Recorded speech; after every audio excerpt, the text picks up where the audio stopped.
بسم اللہ الرحمن الرحیم۔ درود پاک پڑھنے والے جس طرح درود پاک دعاؤں کو مکمل کرتا ہے، اسی طرح درود پاک کی برکتوں سے ادھورے کام بھی پورے ہو جاتے ہیں۔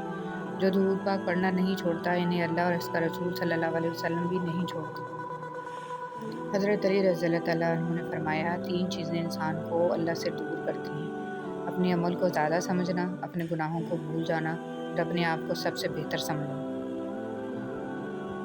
غم اور پریشانیاں ہر ایک کی زندگی کا حصہ ہیں، بس جس نے اپنی پریشانی پر قدم رکھا وہ جیت گیا، اور جس نے پریشانی کو سر پر سوار کیا وہ ٹوٹ گیا۔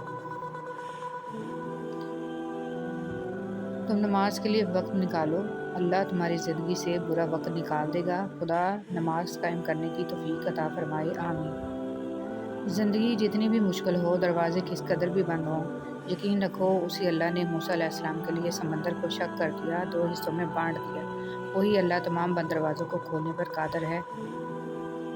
جو چراغ صرف اپنے لیے جلتا ہے وہ آگ کے سوا کچھ نہیں، اور جو چراغ دوسروں کے لیے جلتا ہے وہ روشنی ہے، نور ہے، شعور کا ظہور ہے۔ زندگی میں دوسروں کے لیے آسانیاں پیدا کریں، اللہ پاک آپ کو ہر مشکل سے نکال لے گا۔ سب سے پہلے اس انسان کو خوش رکھو جس کو روز شیشے میں دیکھتے ہو، کیونکہ زندگی میں آپ کا خیال آپ سے بہتر کوئی نہیں رکھ سکتا۔ حقیقت: بہترین زندگی جینے کے لیے اس حقیقت کو تسلیم کرنا پڑتا ہے کہ سب کو سب کچھ نہیں ملتا۔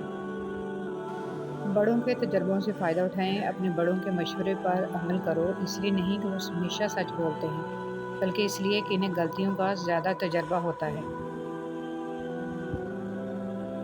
کوئی بھی غروب ہمیشہ کے لیے نہیں ہوتا اور کوئی طلوع بھی ہمیشہ کے لیے نہیں ہوتا۔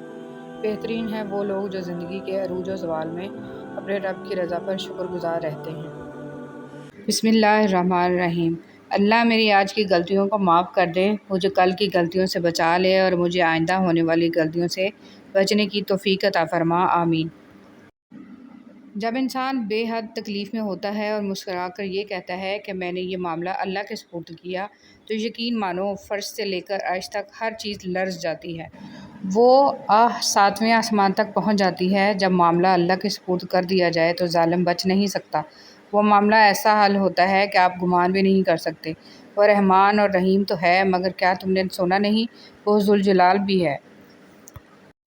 بیٹیوں پر ایک وقت وہ بھی آتا ہے کہ جب خود ہی کہہ دیتی ہیں، میرا اب میکے جانے کو دل نہیں چاہتا۔ گھمنڈ: طوفان میں کشتیاں اور گھمنڈ میں ہستیاں اکثر ڈوب ہی جاتی ہیں۔ انسان کو خدا نے بہترین سانچے میں ڈھال کر پیدا کیا ہے، جنتی اور جہنمی وہ بعد میں بنتا ہے۔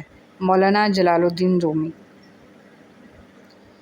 رب سے اور ماں باپ سے دور رہ کے انسان پریشان ہی رہتا ہے۔ سورہ یوسف کا انتہائی پیارا سبق: زندگی میں اگر آپ کے انتہائی عزیز اور قریبی لوگ بھی آپ سے دغا کر جائیں، آپ کے خلاف ہو جائیں، تب بھی اگر آپ صبر سے کام لیں اور اللہ پاک پہ کامل بھروسہ رکھیں تو اللہ پاک آپ کو وہ مقام عطا کریں گے کہ زمانہ دیکھتا رہ جائے گا۔ یہ جانتے ہوئے بھی کہ خدا دیکھ رہا ہے، تم پھر بھی دیکھتے ہو کہ کوئی دیکھتا نہ ہو۔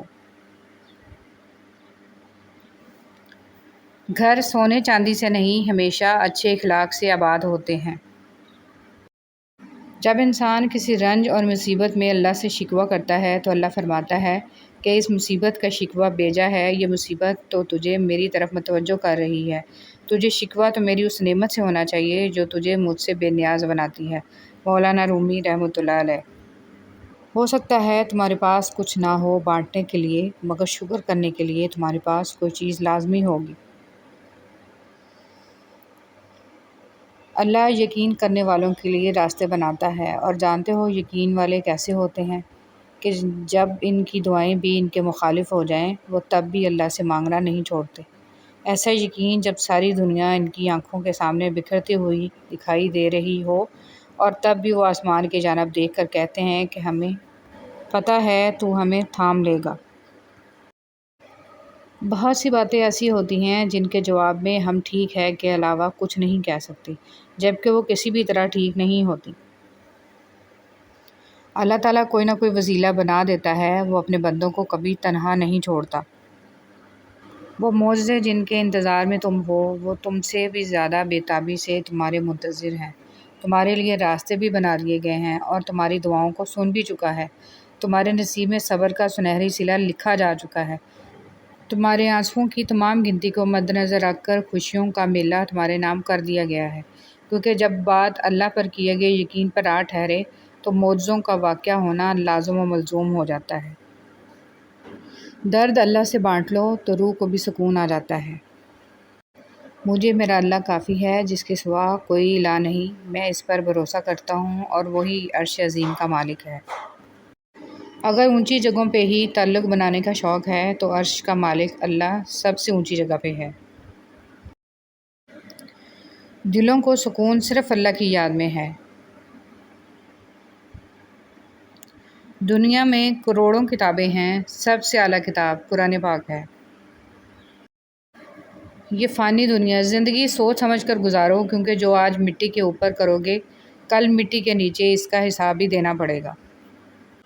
جن سے تعلق رکھنا ہو ان سے بحث نہیں کی جاتی، اور جن سے تعلق نہ رکھنا ہو ان سے بحث کا کوئی فائدہ نہیں ہوتا۔ اے خدا تو صبر استقلال دے، غفلتوں پہ میری پردہ ڈال دے، تو عطا کر سجدہ ریزی اے خدا، شکر کے سانچے میں مجھ کو ڈھال دے، آمین۔ وضاحت کے چکر میں اپنا وقت برباد مت کرو، لوگ وہی سنتے ہیں جو وہ سننا چاہتے ہیں۔ دنیا کا سب سے بڑا انصاف یہ ہے کہ یہاں گناہ کے متلاشی کو گناہ اور فضل کے متلاشی کو فضل ملتا ہے۔ حضرت علی رضی اللہ تعالیٰ عنہ فرماتے ہیں، ہمیشہ اخلاق سے بات کرو، کیونکہ انسان پر سب سے زیادہ مصیبتیں اس کی اپنی زبان کی وجہ سے آتی ہیں۔ رسول صلی اللہ علیہ وسلم نے ارشاد فرمایا، قیامت کے دن مومن کے میزان میں اچھے اخلاق سے بھاری کوئی چیز نہیں ہوگی، اور اللہ تعالیٰ بے حیا بد زبان سے نفرت کرتا ہے۔